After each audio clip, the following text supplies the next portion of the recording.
Welcome to the ROI Masterclass, the podcast where vision meets strategy and bold moves create measurable results. I'm Liat Siegel, interior designer and ROI strategist with 17 years of experience. I help businesses transform properties and ideas into high-performing assets. This show is specifically for real estate investors, hospitality operators, and boutique developers who aren't afraid to take risks, challenge the status quo, and demand a return on every decision they make. Each and every week, we talk with innovators and leaders across industries about the strategies and the insights and really all the unconventional thinking that turns potential into profit every single time. If you believe that smart design, decisive leadership, and strategic risk are the keys to real ROI, you're in the exact right place. Let's dive in.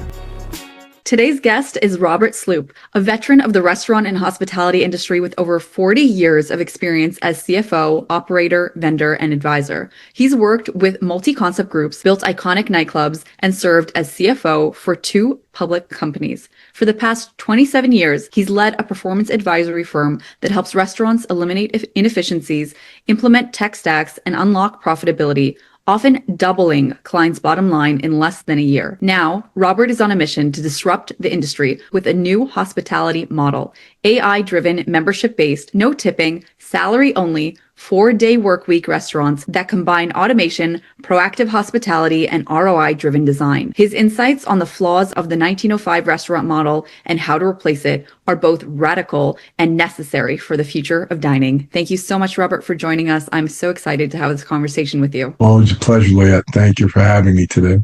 Of course. So tell us about your journey and what drove you to start challenging the restaurant industry. I was kind of born into the restaurant industry. My father and my uncle were running restaurants in New York when I was a child. And it was always in the background, but I never really participated in it until I was about 13 or 14. But my path was more for going to higher education and getting a job as a professional. Education was a big deal for my family, and my concentration was on getting a degree and going into a field of choice that I hadn't chosen at that time. It was just ironic that it lent itself to a set of tools that would be sending me back to food and beverage pretty quickly. I remember a celebrity chef asking me one time, "Bob, you have a master's degree in finance. You worked on Wall Street. What the hell are you doing in the restaurant industry?" And I kind of smiled and said, "Because they need the most help." And he laughed. The history of food and beverage in this country is interesting. It's a morphing into a condition where the hiring practices you start with the hiring practices, or after 27 years of advisory, and one of the first things we ask a restaurateur is if they have a formal written business plan, and over 70% of them say no. So you shake your head and go, well, how are you doing this? And, we start out by giving that a consideration, and we build one for you. The problem is that most restaurateurs have been following the leader since, ironically, 1905, and they're just reproducing in a hybrid configuration what the restaurant industry has been since that time. The hiring practices are kind of detrimental because, you went to work in a restaurant if you were unskilled, uneducated, didn't speak English, just get out of jail, or it was your first job. Most industries don't hire that way. The answer to most restaurant applications are to throw bodies at it. That's just not practical anymore. The minimum wage is, if you're talking about New York, where I'm from, they're talking crazy number. They're talking about $30 minimum wage, and that's not going to be sustainable. The margins on average, according to the National Restaurant Association, are between 3 and 6% profit right now, and that's just not acceptable. I could give you 20 different places to put your money for a lot more return than that. A lot less headache. Well, yeah. I mean, if you're following the old model, you're working 80 to 100 hours a week. You're putting out 3,000 flyers a day. There are hundreds of coaches online right now that preach, building systems and detaching yourself from the operations eventually. Most restaurant guys are going to sit there and say, well, if I'm not there, no, if the eyes of the owner isn't there, it's not going to work. That's a downfall. That'll burn you out real quick. And for the guys that want to scale, as soon as they get to restaurant restaurant number 3, they get religion, because the world changes at that point. Your group, your management team thins out. The systems that you put in place for location 1 may not work in number 3, and you're faced with a whole new set of problems if you haven't built the support above store structure. Most people don't even know what that's about. Most restaurateurs are about passion. They're creative people. They're about hospitality, which unfortunately we're losing because of COVID, but it doesn't need to be that way. The Kaizen model that we promote for the last 2 decades, at least, most of our clients maybe do 20 or 25% of it, and they still experience a great return. I've taken companies from, 9 and 10 to 20, and they were thrilled about it, but to do the entire model is just against their DNA. It's too radical. It's too changeable. For me, it's not, because for me, if you took a basic Fortune 500 business model and stuck it into a restaurant, structure, that's what the Kaizen model. And instead of accepting the 10% model that the 1905 model was about, you're opening the door to maybe doing 40 or 50% margins. So it's just the same as Danny Meyer's doing no tipping as a revolutionary thing. It's like not a revolutionary thing. All of Europe has no tipping. In Japan, if you try to tip, they feel insulted. So it's an American thing. And those cultural things that, you would like to reinvent are very difficult for them to do. That kind of culture change gets a lot of pushback. So you just have to accept that the model structures are attainable. Most businesses can do them. So we've decided that we're going to raise capital and do it ourselves, but that's another podcast. Or later on in the conversation, because I would really love to hear like an example of, how you take them from 1905 and bring them to the modern day. And a little bit more about, the no tipping and some of the other items. Like, give us an example of a restaurant that would be stuck and how you kind of work with them to change that. The current condition studies that we start out with, again, we talk about, is there a formal business plan? And if you don't have one, we'll build one for you. At that point, we'll go into a study of current condition. Most of the times, every advisor or coach out there is going to talk to you about prime cost. Yes, prime costs are the main target of the industry because it represents 60% of your operating budget. And most of the time, their cost of goods are about over purchasing, not using a declining budget access that we use in every instance, shrinkage reports, things that are next level inventory controls that are missing in most operations. They're so busy doing the operational parts of what they're doing, that kind of reporting may or may not exist. And without those KPIs at your disposal on a daily basis, it's very difficult to even, they're running their restaurants on emotion. Yes, absolutely. I mean, my husband worked in the restaurant industry for 10 years. So, he saw firsthand the inefficiencies and the struggles within the industry and how intense it is. Yeah. And with such a small razor thin margins, it's hard to feel proud. And like you said, it burns you out. Oh, yeah. So, well, you're following a model that was developed a long time ago with a different ethic and a different time frame with a different economy and a different everything. And you can't believe for a second that you're not going to manipulate an adaptive outside third party influence. And if you continue to ignore that, you're going to die. You're not going to survive this. And although everybody is passionate about what they want to do in the industry, without those systems and controls in place, it's very, very difficult. Very difficult. But again, if you did the business model that went backwards and said, okay, well, we don't want to do 3 or 6, we want to do 20. And what does that look like? And what do we have to do to attain those? And you could do that. I mean, you can lay it out on a plan, on a business plan to show you all the way from, number of covers all the way through to the volume and P&L. That 4-letter word plan seems to be a problem for the industry. And as soon as you start thinking at that level and initiating just some of the basic controls for cost of goods and for labor, you're going to see a good return. Most of the time, you're going to pick up 3 or 4% on the cost of goods and maybe as high as 7 or 8 on the labor. There's your 10 points right there. And adding 10 points to the bottom line, if you're doing, 3 or 6, is now you're at 16 or 18. The next level accomplishment is more about cross-training and proactivity and menu engineering and the things that we introduce at the next level of control. When you do that, that's when you get into the 20s. If you want to get to the 40s or 50s, you have to start talking about non-operational revenue stream. In the old days, you used to be able to go to a restaurant and say, oh, there's no cover charge, so that's good. A lot of restaurants now, in order to facilitate covering some of these costs, have taken on surcharges, dynamic pricing, all kinds of additional line items, which they want to divulge to the customer, which is a big mistake in my opinion, because you get nothing but pushback at that point. You know, you see people with reversing POSs that say, oh, tipping. People are tipped out at that point. They don't want to see that. And I like that, tipped out. That's a good one. They're burned out and tipped out, and it's not necessary. It really isn't. You're better off producing a different structure for compensation and a different structure for menu pricing to be all inclusive and run it like, a regular company. I got in trouble for saying that. Once guy said, well, what do you mean? A restaurant's a regular company, Bob. I go, yeah, okay. You don't act like a regular company. You don't structure it like a regular company. I haven't worked anywhere in my career for tips, so actually, I take that back. I did for once. I was 19 years old and worked in a car wash in the wintertime in New York, which was not good. Cool.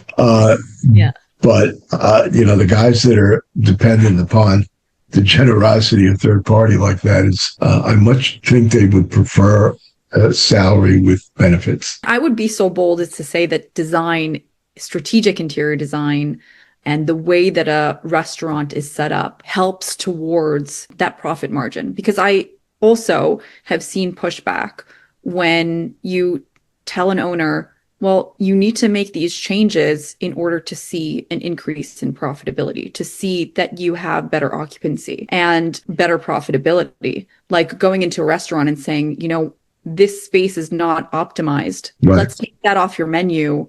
Or let's make an adjustment so that we can optimize prime square footage. And now you have another revenue stream, or now you can get more people through the door. And when you get pushback, you're like, well, do you want to make money or do you not want to make money? I have a 24 questionnaire I give to potential clients, reminding them that every single one of those line item questions actually represent 1% of your bottom line. Wow. And every time you say no, you're saying no to that. And whether you accomplish it or not, I could tell you a horror story about this. I mean, I was working for a very prestigious restaurant group, and we drove their profitability from 7.5 to 18 in like 10 months. We put them on a back office platform. We did all kinds of things. And I said, wow, we only have 5 more points to go. And the owner looked at me and smiled and said, we might not want to work that hard, Bob. Oh At that point, I started to look for the door, but it's not unusual that they're trained in the industry in their own experience in a condition that doesn't warrant sustainability at this point. So without having that adapting to current condition, you're going to underperform most of the time. And not because you're doing something wrong, it's that your foundationals aren't strong. They're not adaptable to the market. So you should build a structure that with a target that allows you to meet those margins, and you can do it. It can be done. When you see people buying gift cards, that's a non-operational revenue stream. To your point, one of the biggest, let's call it process problems in the industry is the way they set up the bar. The bartender should be in a 360 pivotal range in order to meet speed and accuracy. And if they have to walk down the bar or to do the POS or walk down the bar to get, this bottle of that just doesn't work. Having one POS for 3 bartenders doesn't work. There's a lot of things that you could do structurally to make your operation more efficient. And those are the things that add to that profitability. What is the best setup for a bar? Well, I mean, depends. The venues vary from type to type, but usually, you would have 2 separate well stations, both with their own POS, separate drawers for each of the bartenders, if you have 2 bartenders, maybe a service bar with an automated bartender. We're big on automation here instead of hiring another bartender. It's a matter of your program, your beverage program. If you're doing craft cocktails, it's one thing. If you're doing, a Japanese cocktail program, that's another. If you're doing, whiskey and beer, there's a whole program for that. Menu engineering is a big deal. Menu development is another big deal. All of these things are all tied together and become part of that business plan. If you're not following the business plan, then I tell most owners we don't work for anybody except the model. I love that. That's fantastic. And you're building that model, right? With you're doing it yourselves now, rather than trying to bring that model into other restaurants. You're building it out yourself. Can you tell us a little bit about that and how what you term proactive hospitality integrates into all of that? Okay. My favorite topic is proactive hospitality. You walk into a restaurant and they decided on a cuisine and they decided on a location and they decided all of this stuff. And the very first question that I would ask them is, can you show me the marketing study for the demographic? They don't have that. I watched a guy open up a very fancy, high-end Chinese restaurant 3 blocks away from Chinatown in New York. And only because he was a celebrity chef, he got away with that. But ridiculous, insane. I mean, why would you pay triple for something you can get down the street? I mean, it's just and authentic as hell. But again, the marketing study may not be there. And the best part of it is you go into a restaurant, they have these little survey tents that are on the table. How did we do, kind of thing? Or they give you an app for the restaurant and they want to know your feedback. Or they have software companies that do reputation monitoring and, anything that says your restaurant name comes up on a dashboard and you can address all of that stuff. That's all reactive. That's all after the fact. Okay. Oh, we screwed up. We'll be better next time. Come in.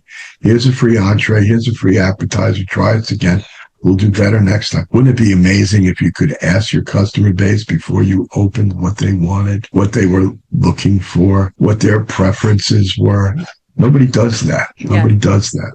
The only time that occurs is if you looked at membership models. If you belong to a country club, every single membership has a profile. Every member has a profile. And those preferences are there in a database, in a CRM. So we know your wife's name, your girlfriend's name, your kids, your birthdays, your wine preferences, all the other things that allow F&B to extend an experience way above expectation. Most restaurants don't do that. Yeah, they don't do that with the design either. That's all part of it, right? No, they do not. And that's something that we are adamant about before starting any kind of design process. Who are we designing for? What do they want? And we don't, then it's a waste of money because ultimately they're not going to see the highest return on investment. I watched a restaurateur spend an additional $20,000 on the entrance of his restaurant because he brought in feng shui people and they told him, no, it's got to be over here. And he did it.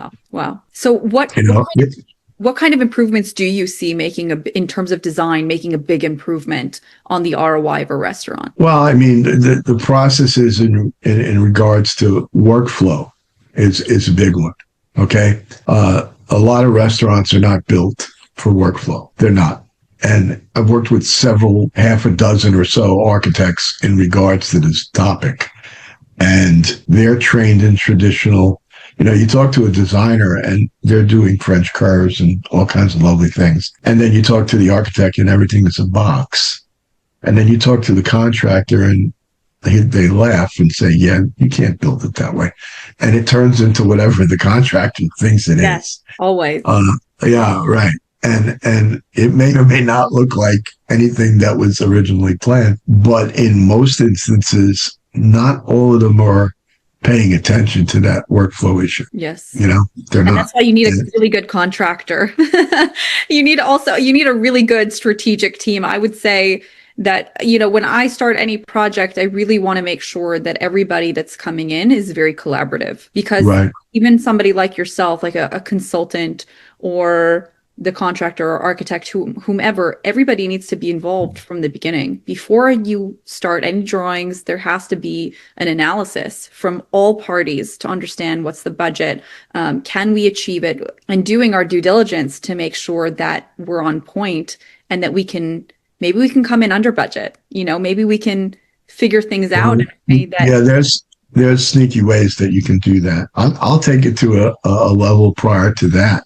Before you get into discussing the location and the project layout and all of that stuff, I talk about developing what I describe as the four horsemen. Every restaurant should have a four horsemen structure. You should have a finance guy, a marketing guy, a culinary guy, and an operations guy. And those four people, at minimum, you could have more, but those are the four big ones. All those people need to be on the same page before you do anything. And that's where that business plan is developed. I love that. Okay. I love that. That's amazing. So I remember being CFO of, an institutional hedge fund, and we would have, a committee, an investment committee, and they brought in the board of directors for this one company they were looking to invest in. And I just handed out a piece of paper to everybody and asked the board members for what they thought the most important value-driven thing was for their company. And everybody filled it out and handed it back, and I was reading them out loud, and they were all different. And I said, gentlemen, ladies, if this room can't be on the same page, you guys got to be on the same page before you even think about, your vision for the company. Absolutely. So the four horsemen policies and structures, we start with that. We want to identify, okay, who's the marketing guy, who's the culinary guy, and you got to get all those guys on the same page. Yes. And you don't have, when you have horses, you don't have them going in different direction, right? If they're pulling the wagon, if they're going in different directions, you're never going to get anywhere. So it's the same thing here, that you really need to make sure that you have that strategic plan in place and all the right components so that when you break ground, I know people are very excited to get moving. They're very excited to, break ground and get open, but you can open your doors and have higher profitability, higher profit margins month over month, and then open more locations because you're profitable, because you have a model that can be scaled. Yeah, well, it's a proof of concept exercise, right?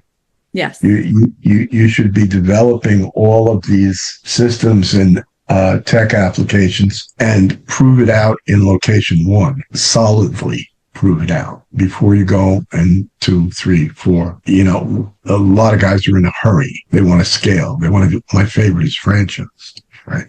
That's for people that don't know how to raise money, or as an alternative, because Wall Street doesn't like restaurants anyway. They like real estate. Most of the restaurant stock market things are not restaurant deals. They're real estate deals. They don't have a lot of faith in the management teams and projections and margins, and, rightfully so, by the way. That's why there's no 4-star restaurant on the stock market, because you're going to start telling public companies to have a 20% growth on a quarterly basis. It's never going to happen. When you consult, how do you tell them, or for our audience, how can they future-proof their restaurants? What's the very first step that they can take? Well, again, the first step is going to be that business model, 4 horsemen. Put it all down on paper. Research the tools that you're going to need to execute this exercise, and really seriously develop.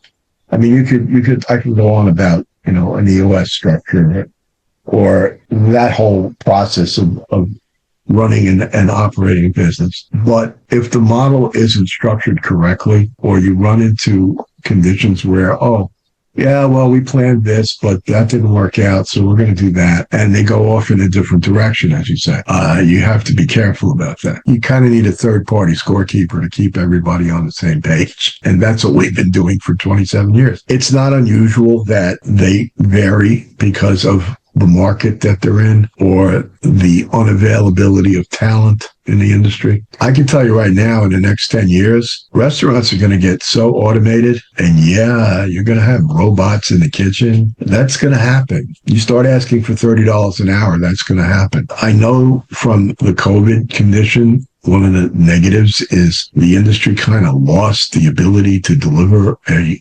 experience because they had to pivot. I hate that word, but they had to pivot to being logistics experts about being takeout and delivery. And, it's incremental sales, and it's this and it's that. And now they've reprogrammed the customer to sit in a chair at home and pick up their phone and Nobody moves out of the chair, and they've lost social ability. And I mean, next time you go to a bar, sit at the bar and see how many people are talking to each other, or No, are they're they on their doing phones. Yeah. or they're doing this, right? Yeah. Nobody talks to each other anymore. It's scary. So the human part of hospitality is, evaporating.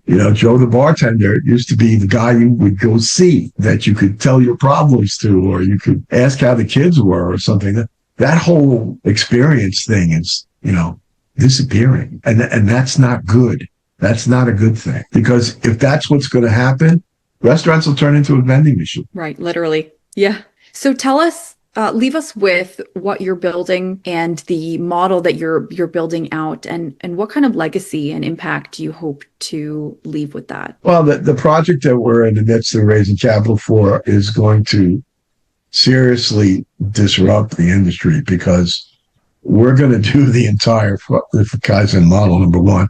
And many of my former clients, and even a couple of my current ones, are anxious for me to do it. And the reason why is because restaurateurs only believe what they can touch and see.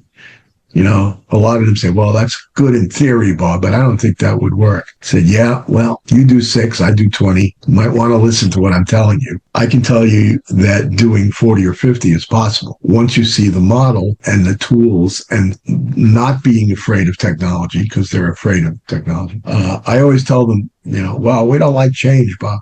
So replace the word change with improve, and please tell me why you don't want to do that. Right.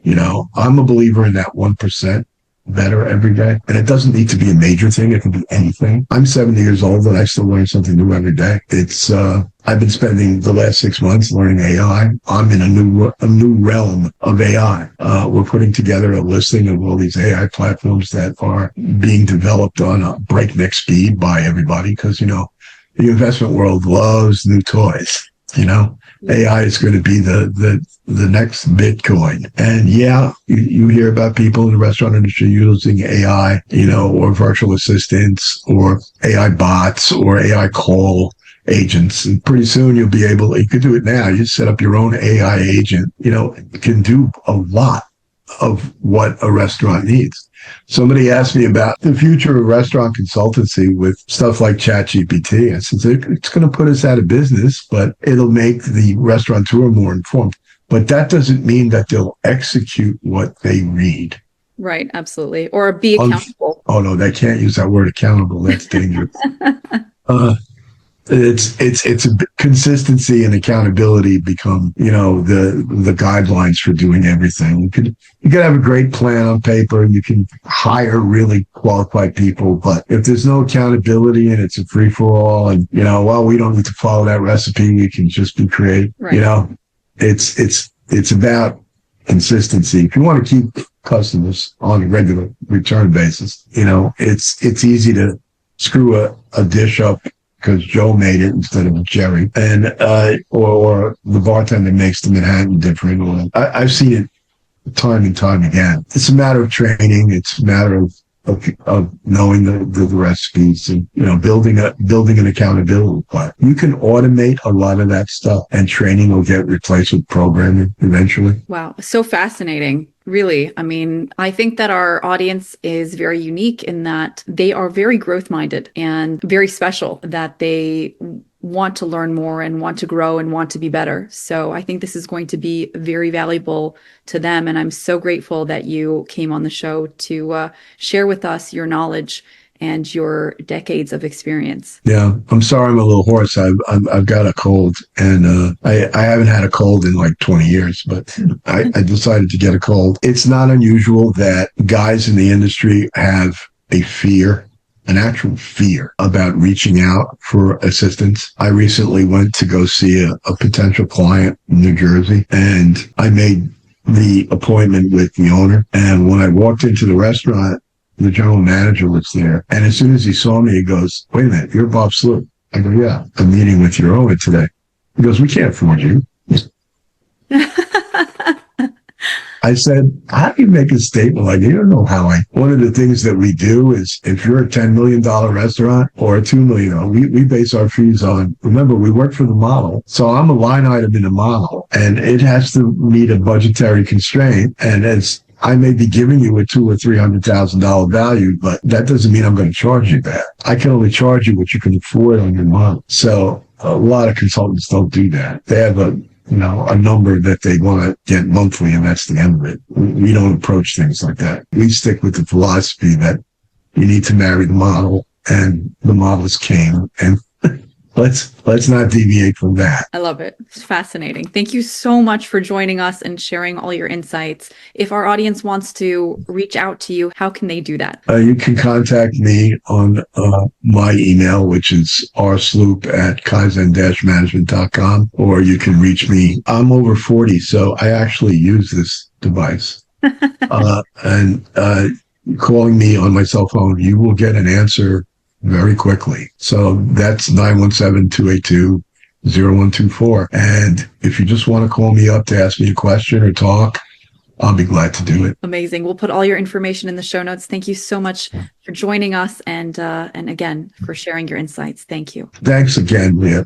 It's a real pleasure. Thank you.